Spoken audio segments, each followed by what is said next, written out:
She refused to let my brother die in peace.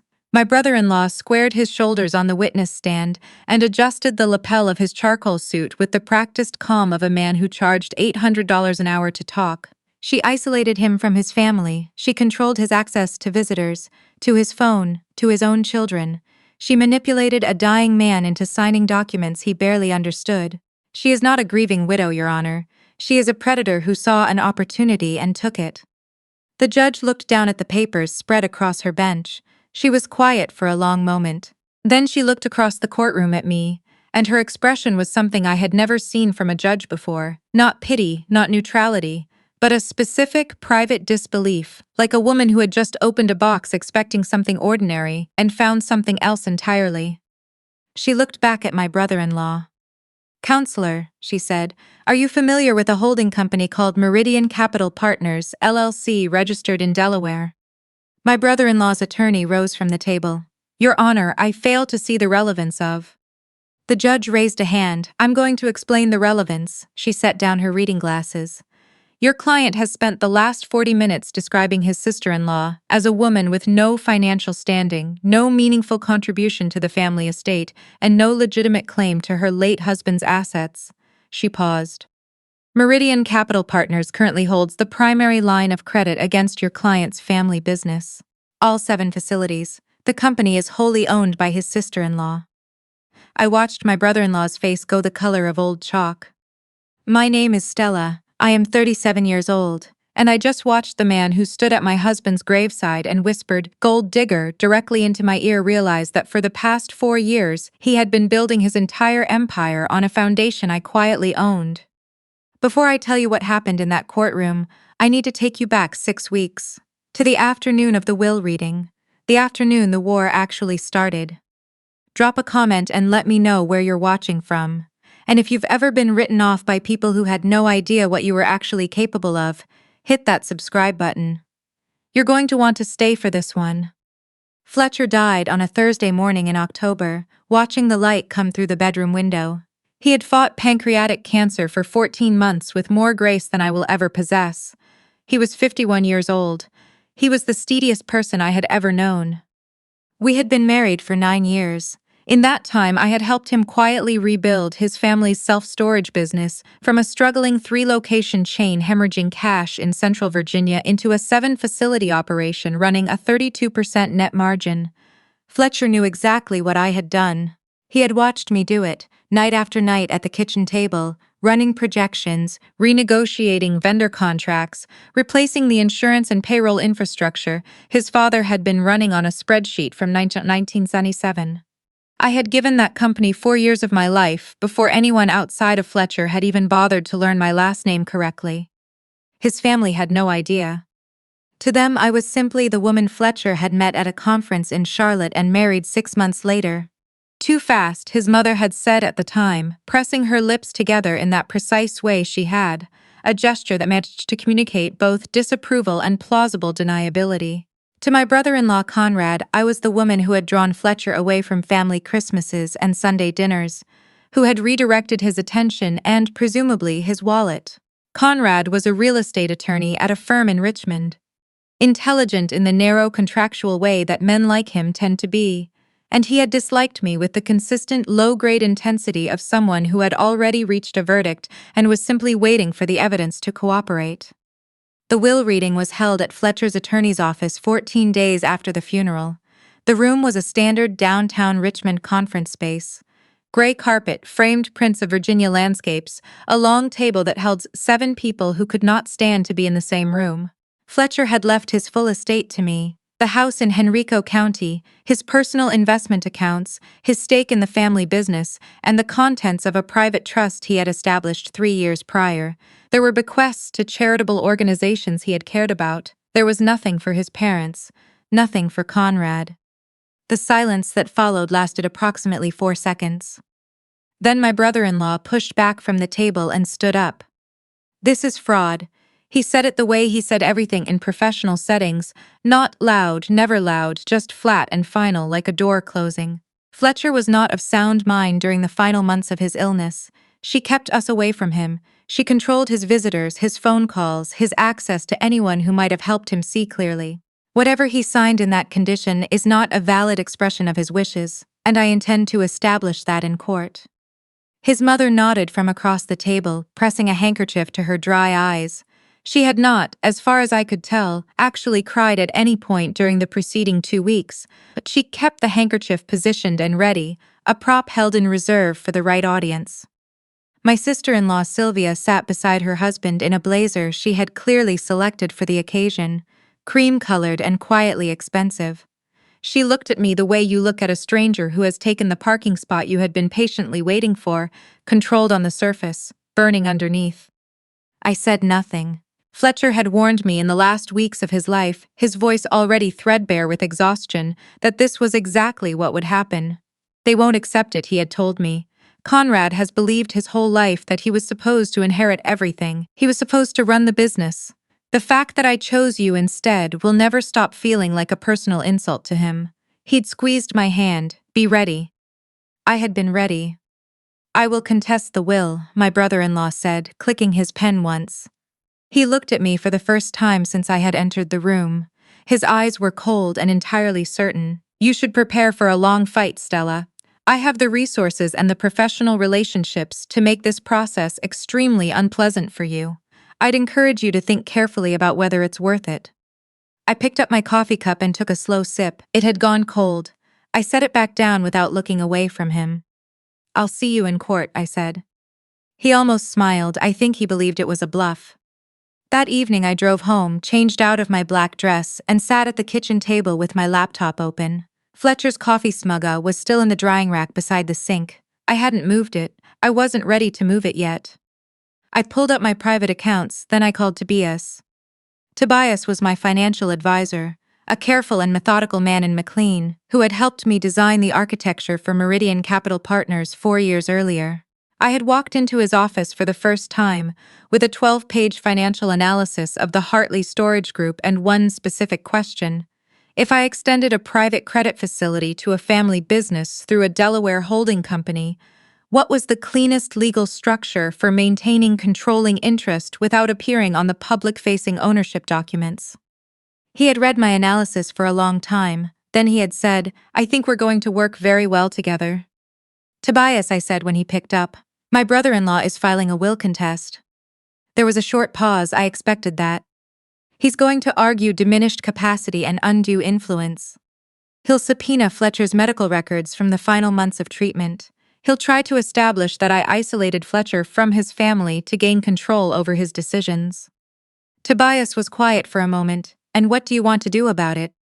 I looked out the kitchen window at the November dark, pressing flat against the glass. The house was very still. I had not yet gotten used to how still it was. "I want you to prepare Meridian's credit documentation for full disclosure," I said. "Not yet, but ready. I want the complete lending history, the original loan agreement, the accession clause provisions. I want everything organized and authenticated before the first mediation date." His keyboard started moving. "You're going to let him file the contest," Tobias said. "You're going to let him stand up in front of a judge and spend 30 minutes explaining that you have no legitimate financial standing." "That's right." A pause. "Stella, he genuinely has no idea, does he?" "He has no idea," I said. Here's what Conrad did not know. 4 years before Fletcher died, the Hartley Storage Group had been in serious trouble. Fletcher's father had run the business for 30 years on handshake agreements and locally issued loans that were maturing simultaneously. 2 of the facilities needed structural roof repairs that insurance refused to cover. The payroll systems were leaking sensitive employee data through software so outdated it had stopped receiving security patches during the Obama administration. Fletcher had known the company was struggling for 2 years. But he had grown up watching his father treat the business like a personal kingdom, and raising the alarm felt to him like a betrayal he wasn't equipped to make. I did not share that hesitation. I had not grown up in this family. I did not owe Bernard Hartley deference for the sake of keeping the peace. I spent 4 months building a full operational and financial analysis of the company. Then I sat down with Fletcher and proposed a solution. I would establish a private holding company, Meridian Capital Partners, LLC, that would extend a structured credit facility to Hartley Storage Group, backed by the real property of the facilities as collateral. The terms were competitive. The cash would allow the company to stabilize, repair the roofs, update the systems, and restructure the maturing loans. Meridian would hold the credit instrument. Fletcher had looked at me across the kitchen table for a long time. If they default, he had said quietly, you could call the loan. Yes, I had said I could. Is this a safety net or a trap? I had reached across the table and covered his hand with mine. As long as your family runs the company honestly, they will never know Meridian exists. This is protection, for you, for what you built. He had believed me, because it was the truth. The restructure worked. The business stabilized within 18 months and began to grow. Fletcher's father accepted an industry recognition award the following spring and gave a gracious, expansive speech about his 30 years of vision and leadership. Conrad had been introduced to the loan officer at Benchmark Regional Bank, who had facilitated the closing on Meridian's behalf. And he had walked away from that meeting genuinely believing he had personally secured the credit line through his professional network. He had never once verified the identity of the beneficial lender. Men like Conrad rarely check the things they already believe they understand. My brother-in-law appeared at my front door on a Saturday morning 3 weeks after the will reading, without calling first, in a wool overcoat and carrying a leather portfolio. He looked like a man stopping by to do someone a minor professional favor. I opened the door and waited. He explained, in his careful and modulated courtroom voice, that he was prepared to be reasonable. There was no need for this to become a public spectacle that damaged the family's reputation in Richmond. Fletcher had not been well. Conrad was not suggesting anything as dramatic as intentional fraud. He was simply protecting the legitimate heirs of a family legacy. He pulled a document from his portfolio and extended it toward me. A settlement proposal. If I agreed to waive any claim to the business interest and the private trust, retaining only the house and Fletcher's personal accounts, he would withdraw the contest and the matter would be resolved quietly and professionally. I looked at the settlement document. It was printed on his firm's letterhead. I looked back at him. I need to ask you something, I said. You've spent the last 3 weeks telling people that I contributed nothing of value to Fletcher's life or his estate, that I was a woman who attached herself to a successful family and waited. Do you actually believe that, Conrad?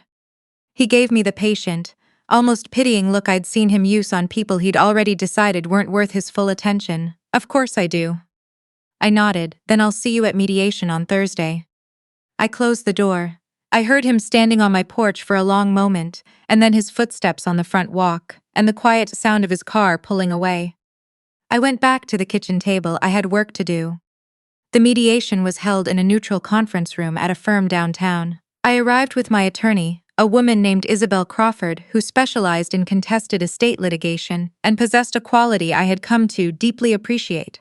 She was most dangerous when she was quietest. Conrad arrived with 2 associates from his firm, his mother on his arm, and Sylvia walking behind them in a camel-colored blazer that had clearly been selected to communicate old money. He did not acknowledge me when he sat down. He opened his portfolio and began presenting his position to the mediator. Diminished capacity, undue influence, a wife who had systematically cut her husband off from his family during his most vulnerable period. His mother kept her eyes on the table. Sylvia watched me with that careful pricing expression, patient on the surface, certain of the outcome underneath. The mediator asked if I had an initial response. Isabel set a single document in the center of the table.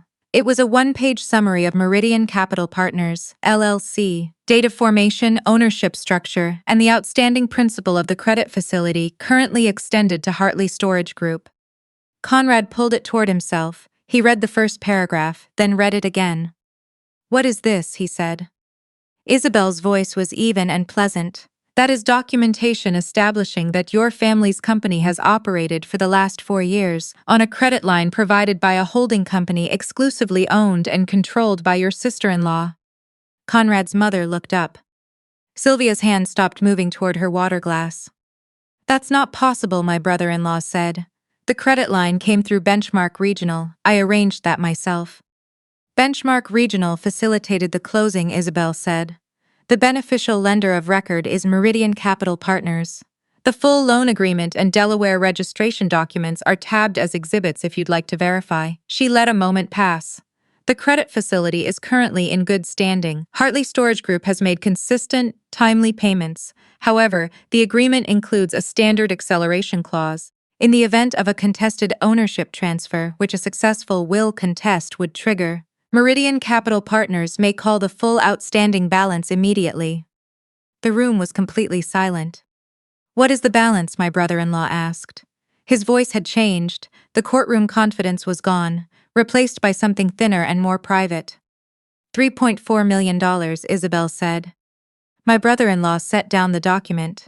He looked at me, and for the first time in 9 years of knowing each other, he looked at me without the performance, without the practiced dismissal. He just looked. Fletcher knew, he said. It wasn't quite a question. Fletcher agreed to the arrangement, I said. We designed it together. He wanted me protected. He wanted the business protected. Both of those things possible at the same time. My brother-in-law sat with that for a long time. The mediator didn't move. His mother hadn't spoken since she'd walked into the room. Finally, said, "I need a recess." "Of course," I said. He did not withdraw the contest at mediation. He was not built for retreat. So we went to court, and he stood on the witness stand in his conservative navy blazer and told the judge a story about a controlling wife and a compromised husband, and his voice was steady and practiced and utterly convincing to anyone who did not have the exhibits Isabel had prepared. Her cross-examination lasted 11 minutes. She asked him whether he had ever verified the identity of the beneficial lender on the Hartley Storage Group credit facility. She asked whether he was aware that the company's operational turnaround had been designed and executed by a third party. She asked whether he could identify, from the organizational chart she placed in front of him, the entity holding performance guarantees on all 7 facility lease agreements. He read the chart in silence. "Meridian Capital Partners," he said. Isabel nodded. "And the acceleration clause in that agreement, what does it permit in the event of a contested change of ownership?"